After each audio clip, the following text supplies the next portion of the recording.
അപ്പോൾ ചില കുട്ടികളൊക്കെ വീട്ടിൽ ചെന്നാൽ രക്ഷിതാക്കന്മാരോടാണ് വളരെ മോശമായിട്ടാണ് പെരുമാറുക സാധാരണ. അതല്ല ഈ ക്രോധത്തിൻ്റെ മനസ്സിൽ നിന്ന് പോവില്ലത്.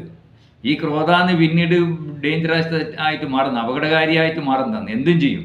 അത് പിന്നെ മൂത്ത് അസുരന്മാരായി, പിന്നെ പ്രതികാരായി, രക്തരക്ഷസിൻ്റെ മാതിരി ആയി മാറും. പക്ഷെ അങ്ങൊന്നും പോകണ്ട.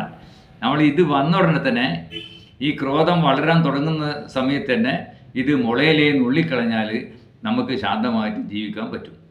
അത് നമ്മളെ വീട്ടിലെ എല്ലാ കുട്ടികളെയും, സ്കൂളിൽ പഠിക്കുന്ന കുട്ടികളെയും മറ്റുള്ള കോളേജ് വിദ്യാർത്ഥികളെയും ഒക്കെ പഠിപ്പിച്ചിട്ട് ഈ ക്രോധത്തെ നിലക്ക് നിർത്താൻ പഠിപ്പിക്കുക. അതിന് നമ്മൾ ഈ മെഡിറ്റേഷൻ്റെ ഈ രീതി വളരെ ഉപകാരപ്പെടും.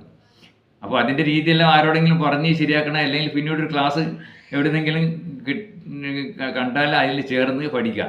അപ്പോൾ ഇത്രയേ എനിക്ക് പറയാനുള്ളൂ. അത് വളരെ ഈ കാലത്ത് 90ൻ്റെ